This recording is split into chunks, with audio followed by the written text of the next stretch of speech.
आदरणीय महोदय, बच्चों और विकलांगों की सेवा करने वालों का सम्मान करने के लिए मुझे आज यहाँ आकर बहुत प्रसन्नता हो रही है। मैं पुरस्कार जीतने वालों को उनकी निस्वार्थ सेवा और लगन से बच्चों और विकलांगों के कल्याण के प्रति की गई कोशिशों के लिए अपनी ओर से हार्दिक बधाई देता हूँ। इस बात पर जोर देने की ज़रूरत नहीं कि हमारे जैसे बड़े देश में जहाँ लाखों बच्चे और विकलांग हैं, समाज के इस वर्ग के कल्याण के लिए केवल सरकार द्वारा किए गए प्रयत्न ही काफ़ी नहीं होंगे। यह बहुत ज़रूरी है कि पूरे समाज को देश की कोशिशों में पूरा भाग लेना चाहिए।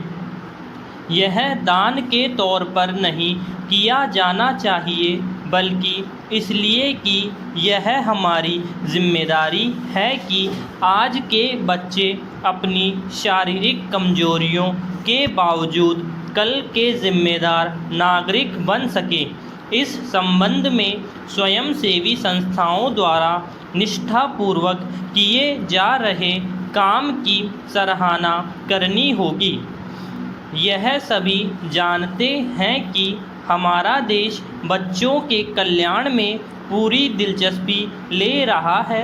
वास्तव में उनके कल्याण की जिम्मेदारी को हमारे संविधान में विशेष स्थान दिया गया है। भारत उन थोड़े से देशों में से है जिन्होंने बच्चों के लिए समुचित राष्ट्रीय नीति अपनाई है।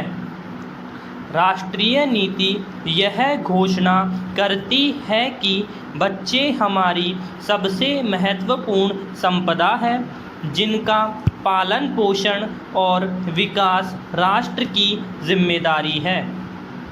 इस नीति का उद्देश्य बच्चों की सेहत, पौष्टिक खुराक, शिक्षा और बच्चों के संपूर्ण विकास संबंधी सेवाओं के दायरे का विस्तार करते रहना है।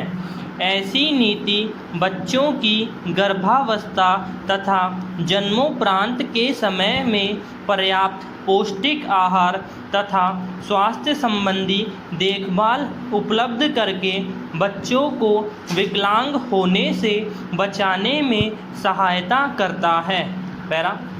स्वयंसेवी संस्थाएं विकलांग बच्चों की सहायता के लिए जो काम कर रही है वह सराहनीय तो है, परंतु आम तौर पर यह देखा गया है कि उनका कार्यक्षेत्र कुछ बड़े नगरों तथा शहरी इलाकों तक सीमित होता है और अधिकतर ग्रामीण जनता तक कोई सहायता नहीं पहुंच पाती है।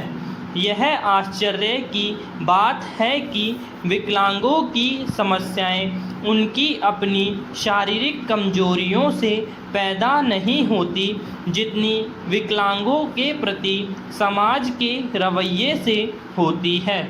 उनकी मानसिक या शारीरिक कमी से कहीं ज़्यादा उनके प्रति पक्षपात की भावना उन्हें साधारण जीवन जीने में बाधा डालती है। इसलिए समाज और जाति द्वारा विकलांगता के खिलाफ किए जा रहे संघर्ष में पहला कदम यह है कि परिवार में विकलांगों को सामाजिक और भावनात्मक स्नेह प्राप्त हो। मुझे आशा है कि स्वयंसेवी संस्थाएं समाज के इन वर्गों की शारीरिक और आर्थिक सहायता के साथ साथ सामाजिक पक्षपातों को समाप्त करने के लिए भी काम कर रही है।